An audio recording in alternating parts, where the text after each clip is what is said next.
Hey, welcome back to the Fleet Success Show. I'm your host, Josh Turley, and today we're going to talk about how your technician shortage may actually be getting exacerbated, but not from the sources you think, as we talk about competing against other trades for your technicians. Stay tuned.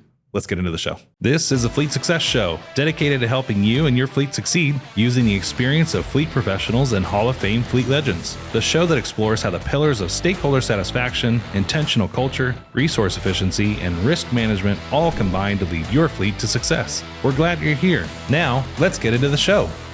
Hey, welcome back to the Fleet Success Show. I'm your host, Josh Turley. Marc Canton, back in studio. Hey, Josh, good to see you again. Hey, you too.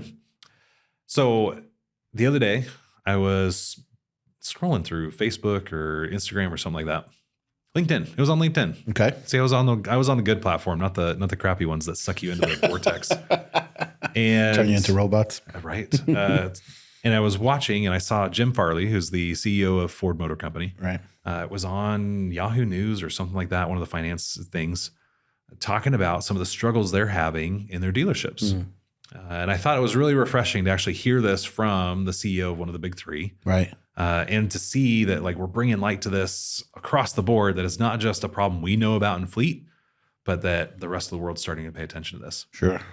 And he dropped his line, which was what impacted me. He says, today I'm going to go, and if I look across our dealerships, we have 6,000 bays, 6,000 without a technician in them. Yeah. Right? Blow my mind that they have a technician shortage of 6,000 techs. Now that's a massive company. I don't even know how many technicians they have, right? But he cited some statistics about, hey, like Ford has 6,000 empty open roles for technicians that if they could fill them, they would. Yep. There's probably something like 400,000 empty technician roles right now. Yep. But that they have the parts. They have the supply chain. Yep. They're ready to repair vehicles. But if you want to get your vehicle repaired, you're 2 weeks out. Yeah. And I have seen that. I have felt that. Yes. It used to be a parts issue, and we blame the supply chain, but it's not that anymore. It's literally, we just don't have enough good techs. Yeah. That's why in New York, we grease the service riders. Right? You do something. Because it's 2 weeks out. If you try to make an appointment, sometimes they're like, yeah, call me, how about next month at 4? Yeah. And it's like, what do you do? Are you kidding me? And then hopefully you're not needing like a rental vehicle or something like that, because they're not giving you spares. Right.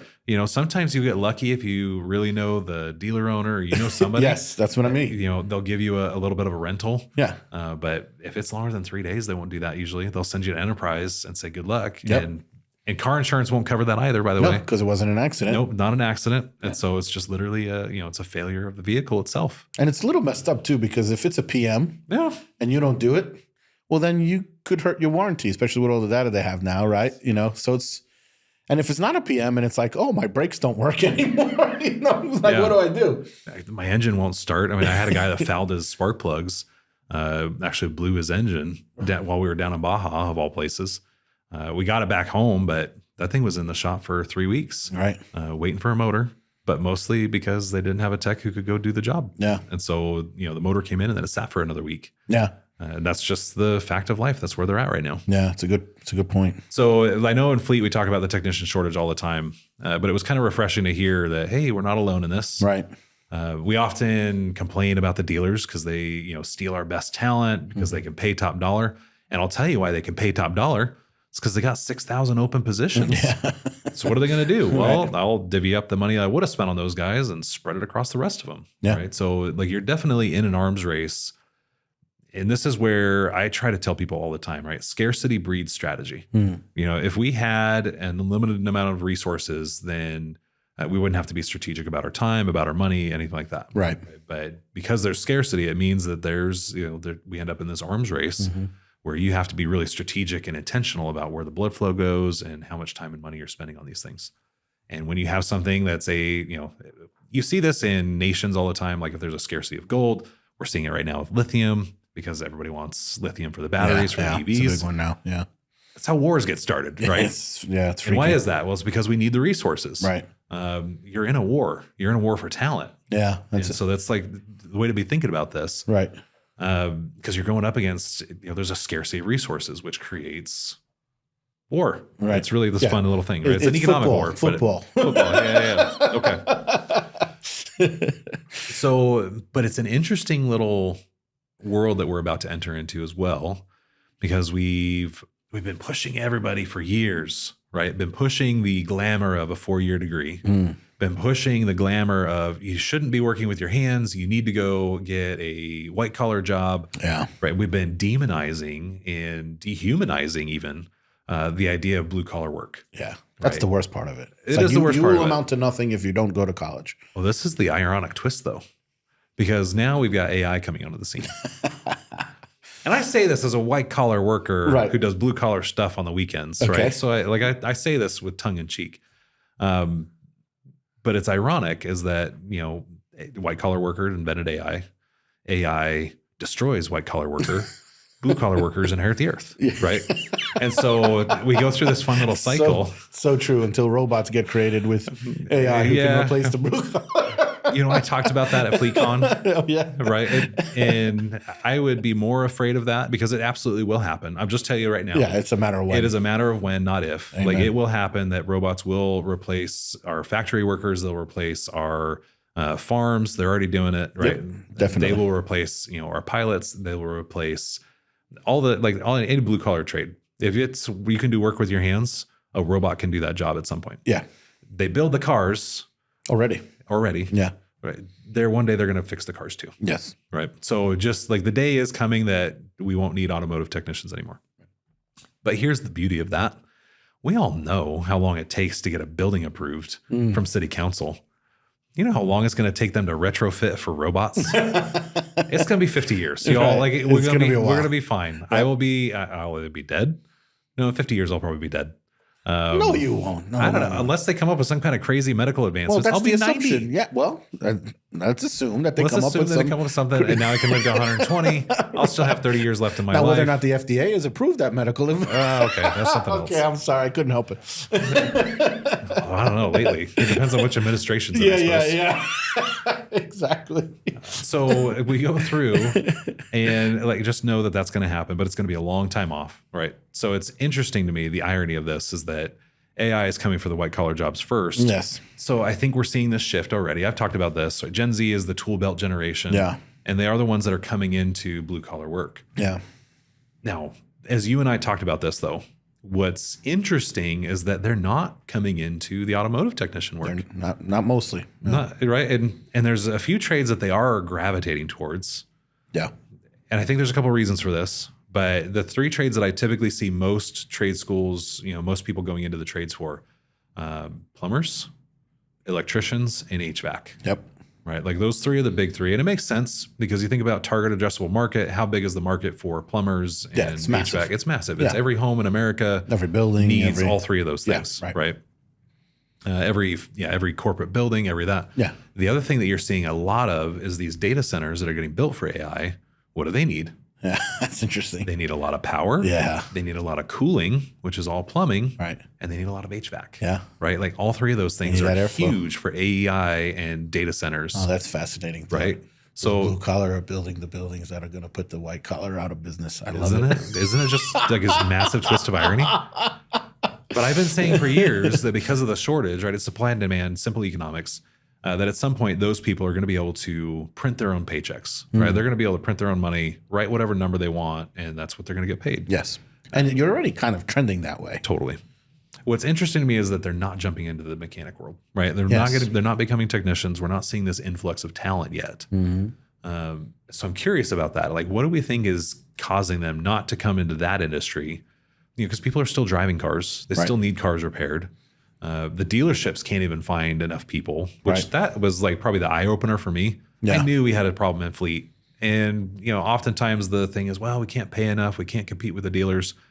It's like, it doesn't even matter because the dealers can't even compete with themselves. Yeah. So until we fix that problem, this problem's not going away anytime soon. Because no one goes to school for fleet management, chances are you were never formally trained on how to successfully lead a fleet. That's where the Fleet Success Playbook comes in. The Fleet Success Playbook is your guide to building a safe, reliable, and efficient fleet that provides exceptional service. Learn all about the 4 pillars of fleet success: stakeholder satisfaction, intentional culture, resource efficiency, and risk management. Get nearly 100 years of combined advice on common challenges, practical solutions, actionable tips, and real examples from fleet industry experts who have been there and done that. Visit www.fleetsuccessplaybook.com to request your free copy today. There's some fleets out there who have flipped that on their head, by the way, right? Like they poach from dealers. Yeah, go ahead. Go to the dealer, get your training. And as you're going up and you're waiting for that promotion, I'm going to grab you and maybe I can give you a couple bucks more, entice you with HD, which is a great idea.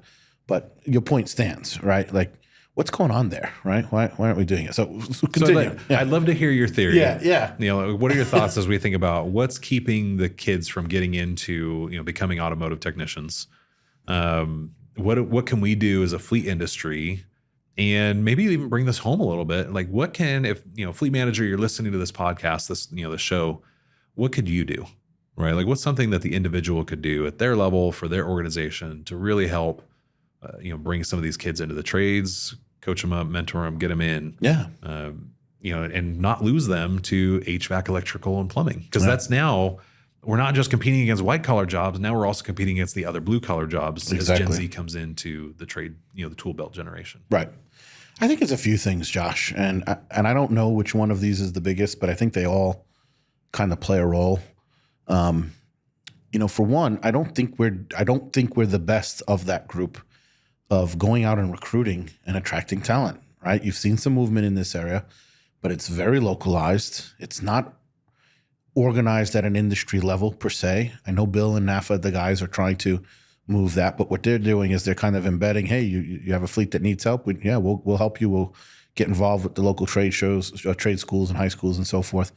But, and you're seeing what Mike Rowe's doing and that sort of a thing. That's more generalized for any, but there's nothing out there right now that is like creating the funnel and the flywheel to steal, right? Like there's no, hey, let's go out, let's recruit. There's no, this is the type of maybe high school student that might be interested in, or a person profile, a personality profile. None of that exists to this day, at least at a macro level that's looking at the industry. And so there's no clear recruiting methodology or plan or, anything of that nature, right? So I think that's a really big factor. And you hear the things that get talked about all the time. There's no more shop class, and so there's much lower exposure to it. But to your point, why then are they going to the others? And I do think that those industries, generally speaking, are doing a better job of that, especially the utilities, right?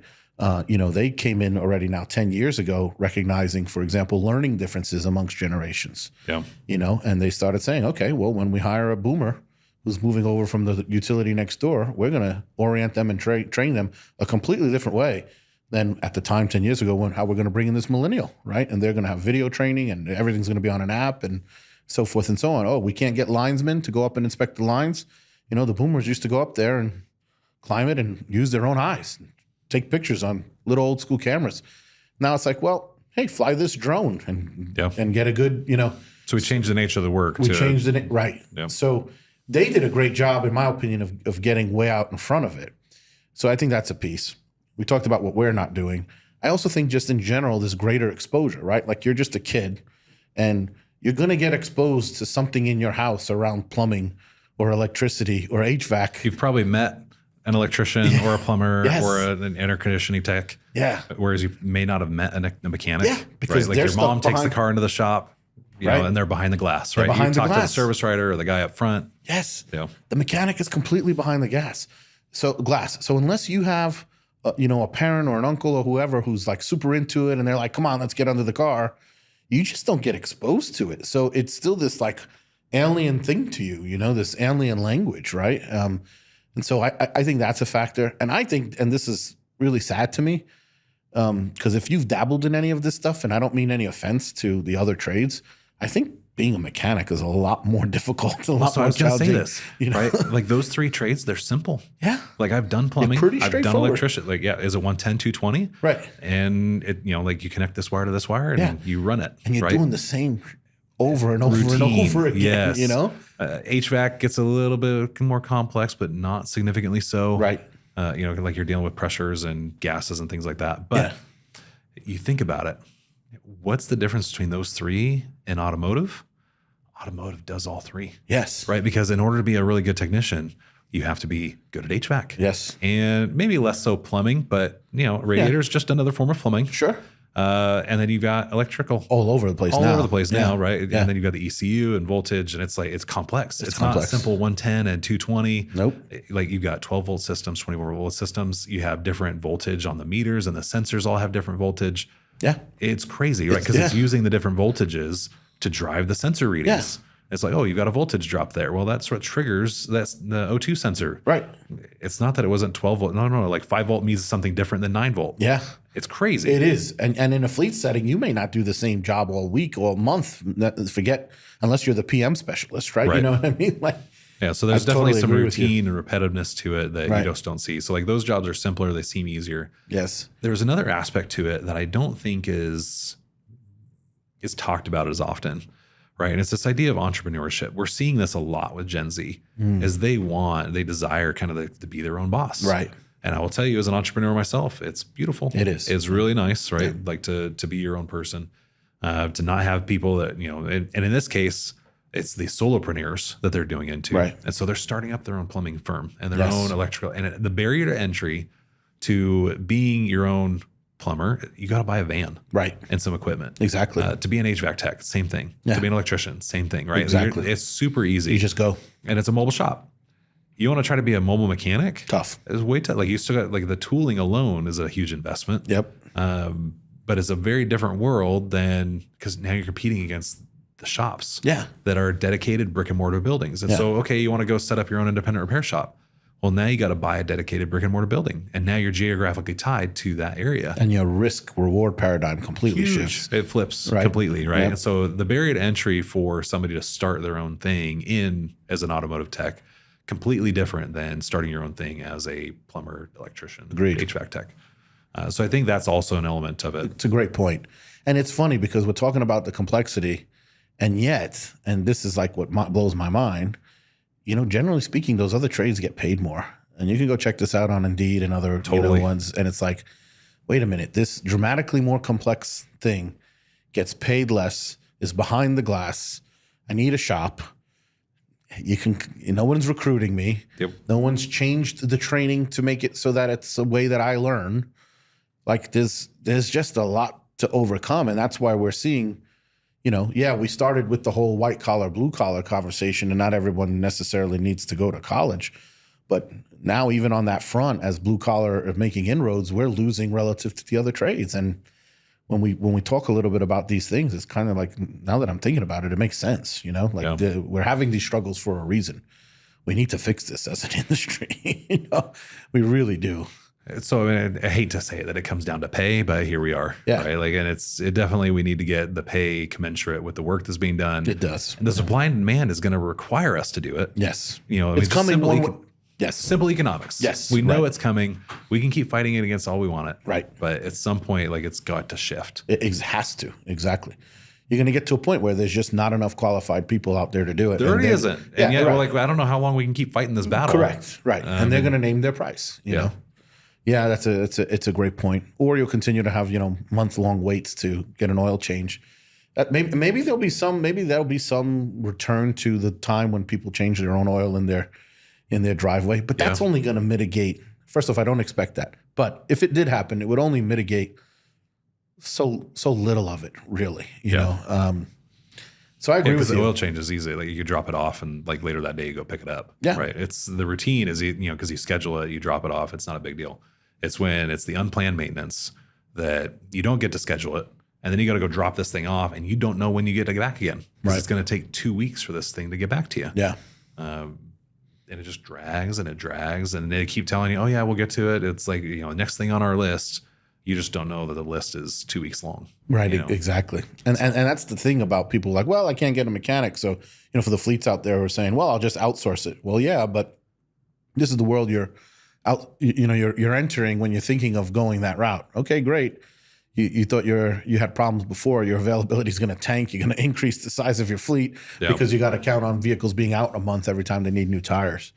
And we're seeing this. We have customers who are struggling with their outsourced vendors, just like you're talking about. We have some FMIS customers who are very dependent on outsourced work. Some of the large customers, which is natural, right? When you're all over a large let's say, footprint from a geography perspective, you're just naturally going to be more dependent. And they have this exact issue. And these vehicles, what am I trying to get at? It gets to a point where the situation is like made worse because the operator doesn't want to bring it in.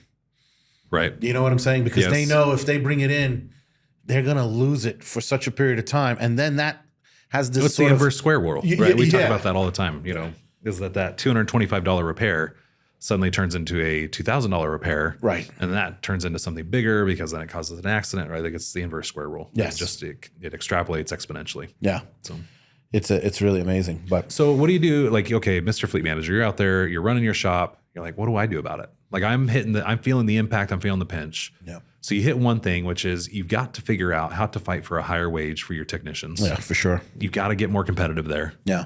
Okay. So, going in, talking to HR, bringing HR into the, room, letting them see all the different work that you're doing and being like, look, he's doing electrical and plumbing and HVAC. Oh, and by the way, he also has all this mechanical stuff that he has to do. Right. With the actual engine itself and the drivetrain.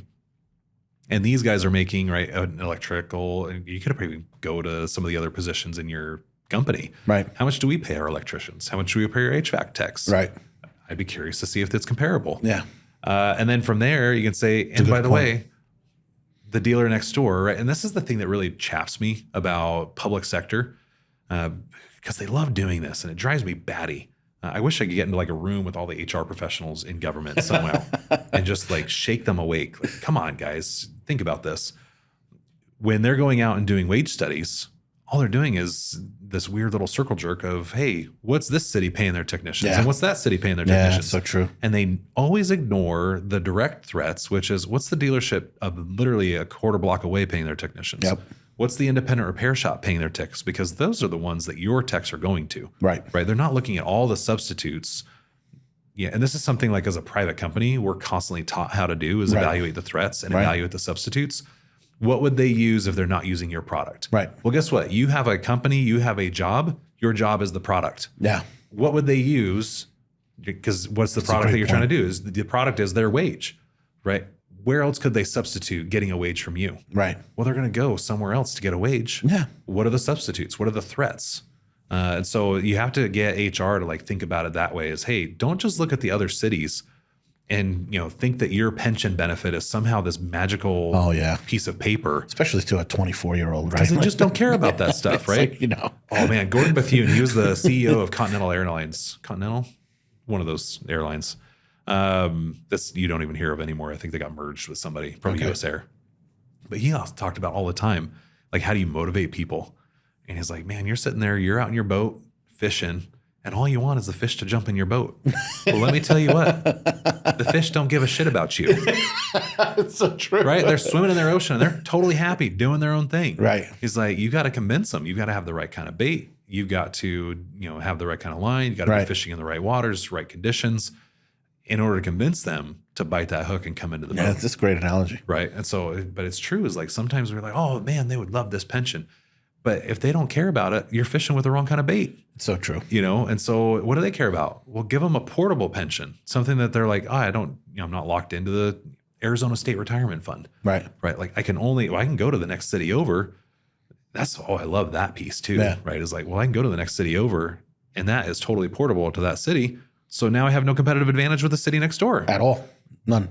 Right. So, okay. So they'll now take that off the table, but I can also go private and get a really nice 401k that outperforms your silly little pension and does it tax-free because I can do a Roth 401k. And now all that growth is completely tax-free. Your pension doesn't do that for me. Right. So, I mean, there's just like a lot of things that we get a little bit myopic in public fleet. Yes. Especially on the HR side. Oh, that yeah. we think that our comp package is just by far above. We know our salary is low, but when you look at everything else, we actually outcompensate well. And it's BS. Maybe it costs you more. I don't know. Yeah. But what's the value to the employee is the And question. I will tell you, right, because we do this. We're a tech company. We have to battle engineers. And you guys think mechanics are expensive? Yeah, that's true. Go jump in a lake, Let my me tell friends. you, when I learned more about this, I told my kids, you're all becoming engineers. Yes. Amazon's paying their engineers $350K, right? Like insane expensive. level for Yeah. and they're not entry level, they're good. Right. But that's like some of their base level engineers. They've got Right. engineers that are, easily make $500,000, $1 million. Right. that's the kind of wage war I'm in, right? And so I got to compete with Microsoft and Netflix and Facebook, and you know, we call them the FANG, right? Or I guess now it's Meta, Mang. They have a different. There's a different analogy for those guys, right? But there's, you know, it's like the mega corporations that we're fighting against, right? When they're going out to market, like Microsoft does this for sure, is they don't tell you just what your base salary is. They tell you what the total value of all of your compensation is. Right. So it's the value of a 401k, the health insurance benefits that they give you. You know, because they don't just pay for your benefits, they pay for your family's benefits. Right. And this is how much it would cost on the open market. And so like what they're doing is they're arming you so that when you go negotiate a salary somewhere else, you're not just negotiating a salary. You're also asking the question about, okay, well, tell me about benefit A, B, C, and D, and how much are you contributing to those? What do those cost? So I understand what the total compensation package I'm getting. Right. In government fleet, we've tried to do this for years, is we put together a total comp package.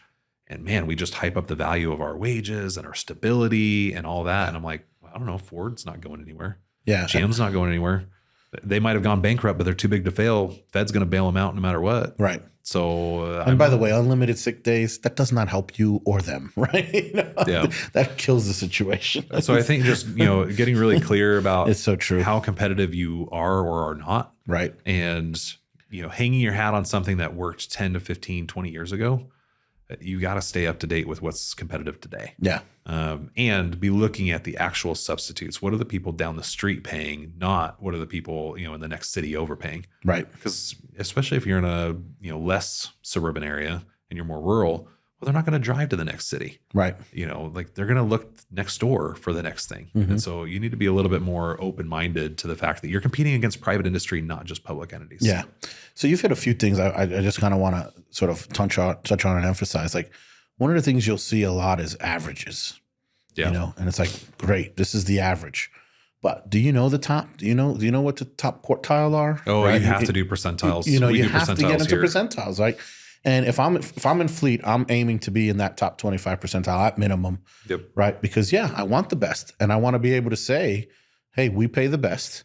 And if you don't deserve to be paid the best, you don't belong here, right? Yeah. And that's that intentional culture piece too. So I'll quickly tangent. There is more than salary. We acknowledge that all the time.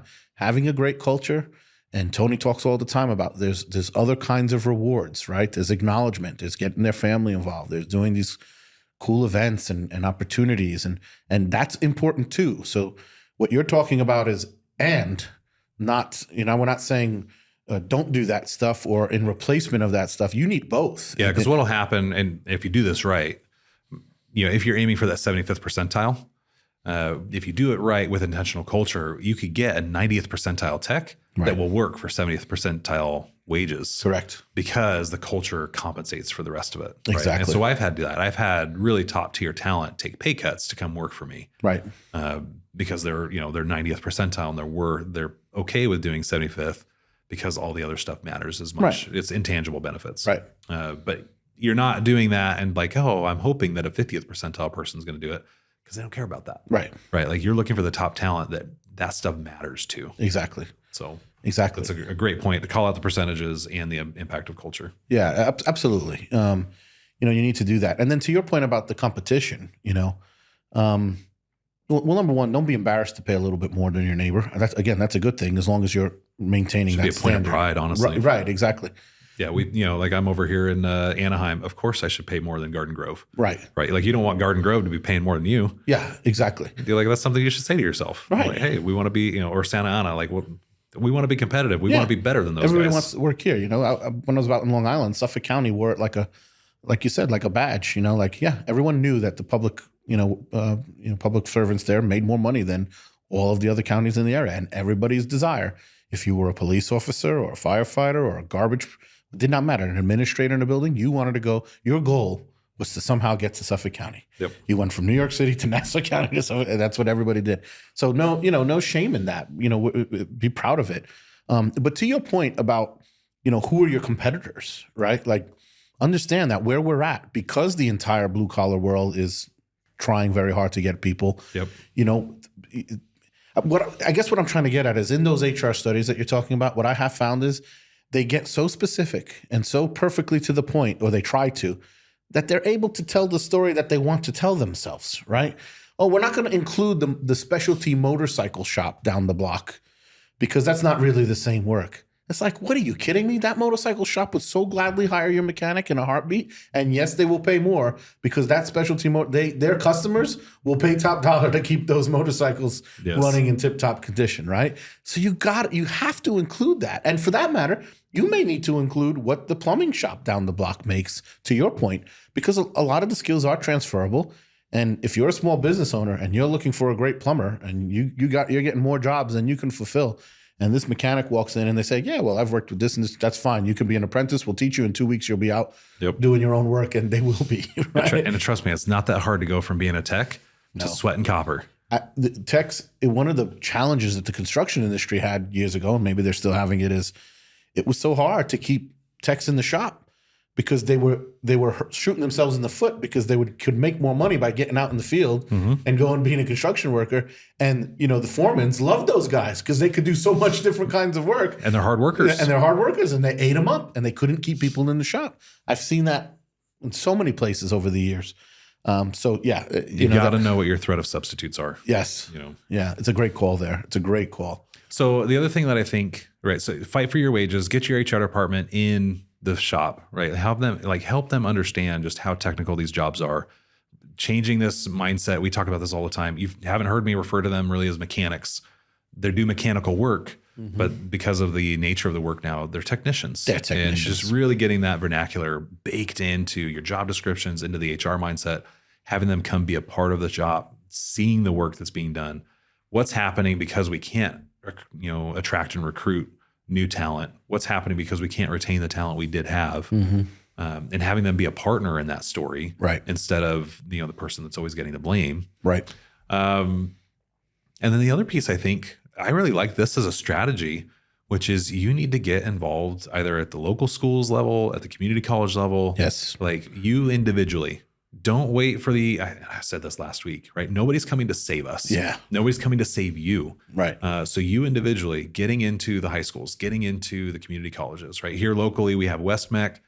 We have the, Maricopa Community College system.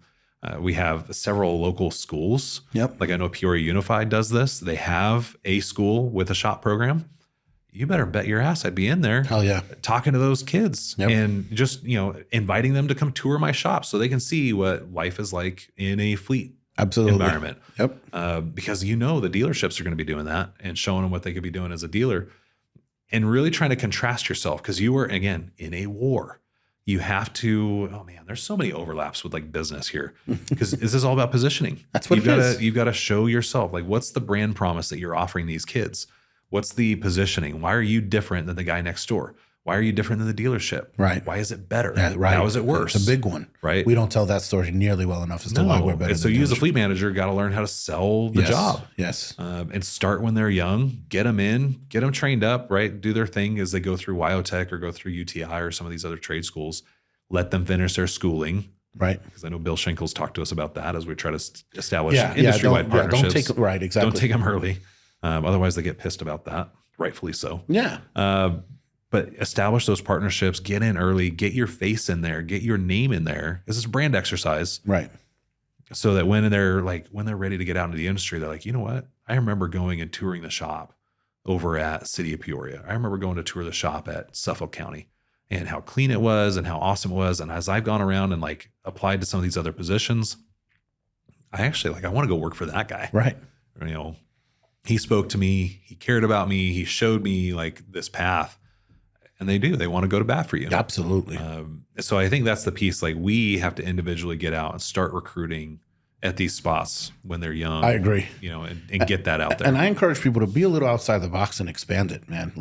I'd walk right into that 4-year degree and where's the mechanical engineering department? Hey guys, you want to go get some real world experience? Yeah. Even if it is part-time, even if it is for your night shift or your Saturdays or whatever else, or the summer job. Yeah. It helps, it exposes them. And it's something that they can do, right? I'll tell you what, if I could do life over instead of doing college the traditional way, I would work in a blue collar situation and maybe take a class or two per semester. And I'd still go to school, but I would handle it completely differently. And we're seeing that with disease. Yes. They're interested, they're willing take that and approach. they don't want to take on all this student debt. Correct. They're like, yeah, I want to make money now. Yeah. So, and there are so many, what's the word, maybe it's disheartened or disenfranchised, or college students who are just kind of struggling, who, they're going through the motions. They feel like they're supposed to go to school. And so I would even encourage that. Because they got degrees in underwater basket weaving. Yeah, you know what I mean? But definitely walk into those departments, man, the physics and any of them, really. It doesn't have to be something that's necessarily directly correlative or something like that. So I agree with you there. And the other thing I would say is very important is you need really think about a career path. Like, have something in mind so that when you get them in the door, especially if you're getting the younger guys and the younger gals, like, they're not going to want to be the same thing forever. No one does. No human alive. We all want to progress. We all want to feel like we're growing. It's just a natural thing. So you need to have that in your mind before. So do all the recruiting things that we're talking about here. But please, step one, at least outline, what might this look like? What might a career path be here for a mechanic I hire, right? Maybe they're going to stay here their whole career. So maybe they go from, a PM, maybe they go from a runner to a PM mechanic to a light duty mechanic, medium, et cetera, et cetera. And maybe in the latter parts of the years, we're going to teach them how to do inventory, and they're going to be a parts tech, or maybe they're going to be a shop supervisor, whatever it may be. Outline a few different paths that people can take, or maybe they're going to leave and they're going to graduate your shop into bigger and better things, and then they're going to come back and be replace you maybe, or an assistant fleet manager, whatever it may be.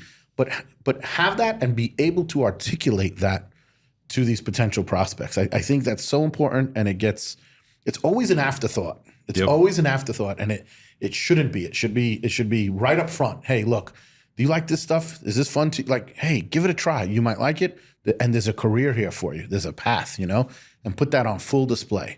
As an industry, we need to do that much, much, much better. We really do. Pretty dramatically, actually.